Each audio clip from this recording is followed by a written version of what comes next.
ఏడాది క్రితం తెలంగాణ అసెంబ్లీ ఎన్నికలకు ముందు అధ్యక్షుడిగా ఉన్న బండి సంజయ్ని బీజేపీ అధిష్టానం అనూహ్యంగా తప్పించింది. ఆయన స్థానంలో కేంద్ర మంత్రి కిషన్ రెడ్డిని సారథిగా నియమించింది. అప్పటి వరకు రాష్ట్రంలో అధికార బీఆర్ఎస్ తో ఢీ అంటే ఢీ అనే విధంగా బీజేపీ ప్రతిపక్ష పాత్ర పోషించింది. కానీ అనంతర పరిణామాల వల్ల బీజేపీ ఒక్కసారిగా చల్లబడిపోయింది. అధికారంలోకి వస్తుందనే అంచనాల నుంచి అసెంబ్లీ ఎన్నికల్లో కేవలం 8 స్థానాలతోనే సరిపెట్టుకుంది. కానీ సార్వత్రిక ఎన్నికల్లో 35% ఓట్లతో 8 పార్లమెంటు సీట్లు గెలుచుకుని సత్తా చాటింది. ఇలా బీజేపీ తన ప్రాధాన్యతను అనూహ్యంగా పెంచుకుంటూ వచ్చింది. అయినా ఆ పార్టీ అధ్యక్ష మార్పిడి గురించిన వార్తలు ఎప్పుడూ హాట్ టాపిక్ అవుతూనే ఉన్నాయి.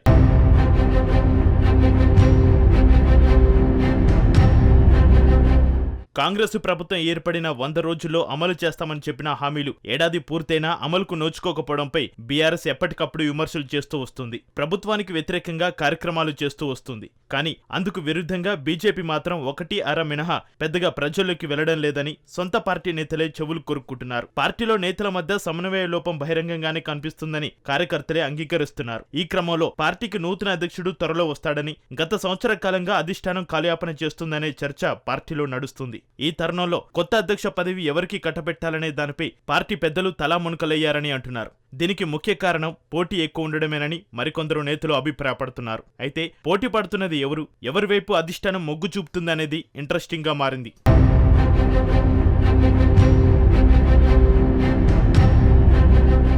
తాజా సమాచారం ప్రకారం రాష్ట్ర అధ్యక్ష పదవిని ఈసారి బీసీ నేతకు ఇవ్వాలని పార్టీ పెద్దలు ఒక నిర్ణయానికి వచ్చినట్లుగా తెలుస్తోంది. ఎందుకంటే ఇప్పటికే ఉన్న అధ్యక్షుడు కిషన్ రెడ్డి, బీజేఎల్పీ నేత ఏలటి మహేశ్వర్ రెడ్డి ఇద్దరు కూడా రెడ్డి సామాజిక వర్గానికి చెందినవారు. కాబట్టి బీసీ నేతల వైపు అధిష్టానం చూస్తుందనే చర్చ నడుస్తోంది. ఇక ఎంపీలు ఈటెల రాజేందర్, ధర్మపురి అరవింద్ పేర్లు ప్రముఖంగా వినపడుతున్నాయి. ఈటెల రాజేందర్ కు అమిత్ షా అండదండలు ఉన్నాయని, రాష్ట్రంలో సీనియర్ నాయకునిగా గుర్తింపు ఉన్న నాయకుడని, ఆయనకే పదవి అని పార్టీలో కొందరు అనుకుంటున్నారు. మరోవైపు ధర్మపురి అరవింద్ మొదటిసారి ముఖ్యమంత్రి కూతురు కవితను ఓడించి పార్టీ పెద్దల దృష్టిని ఆకర్షించారు. 2024లో రెండోసారి కూడా గెలిచి తాను బలమైన నేతగా నిరూపించుకున్నారు. తుది నిర్ణయంగా ధర్మపురి అరవింద్ వైపు హైకమాండ్ మొగ్గు చూపుతుందేమో అనే అభిప్రాయాలు వినిపిస్తున్నాయి.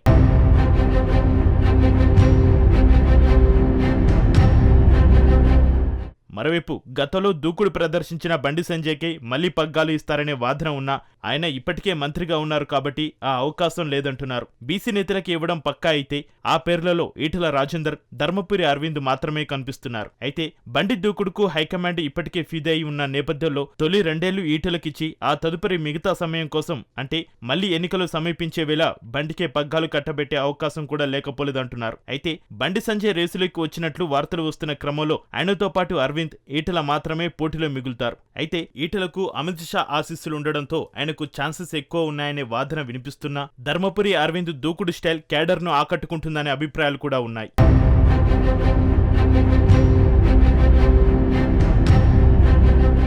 ఈ సంక్రాంతి తర్వాత పార్టీకి కొత్త అధ్యక్షుడు వస్తాడని కొద్ది రోజులుగా పార్టీ నేతలు చెబుతున్నారు.